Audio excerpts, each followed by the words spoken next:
Hello, I want you to imagine two Indias. One is a global leader in software, the other is a massive informal workforce struggling for stability.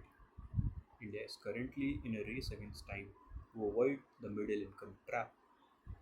This trap occurs when a developing nation grows rapidly but then stagnates, unable to compete with low wage manufacturer or high tech innovators. Why is this worth discussing, you ask?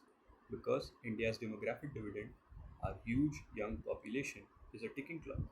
If we don't move up the value chain now, this dividend could become a demographic crisis of unemployment. Historically, India's growth has been unique. After the 1991 reforms, we did something few countries do. We skipped the mass manufacturing stage and jumped straight into services. While China became the world's factory, providing millions of low skilled jobs, India became the world's back office. This left a massive gap in our middle class, leaving millions of workers stuck in low productivity agriculture. To break this trap, we need two radical shifts.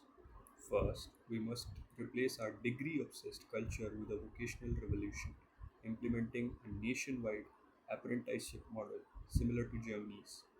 Second, we must triple up R&D tax credit to move from assembling in India to innovating in India. Here is the roadmap on how we should implement these things.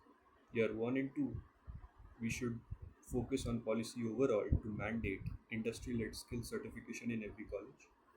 Year 3 to 5, we should focus on massive infrastructure scaling, connecting rural talent to global supply chains.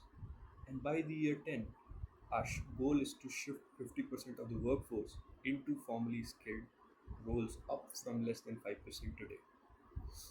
The barriers in doing this are very significant. There is a deep social stigma against vocational jobs. Everyone wants to be an engineer, everyone wants an engineering degree, even if it doesn't lead to a job.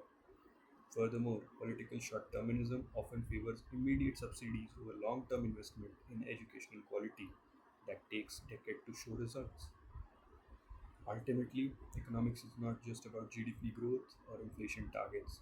It is about the dignity of work and human potential. Solving the middle income trap is the most important discussion for India today because the future of 1.4 billion people depends on how much we produce. But does not depends on how much we produce, but how much we empower. Thank you.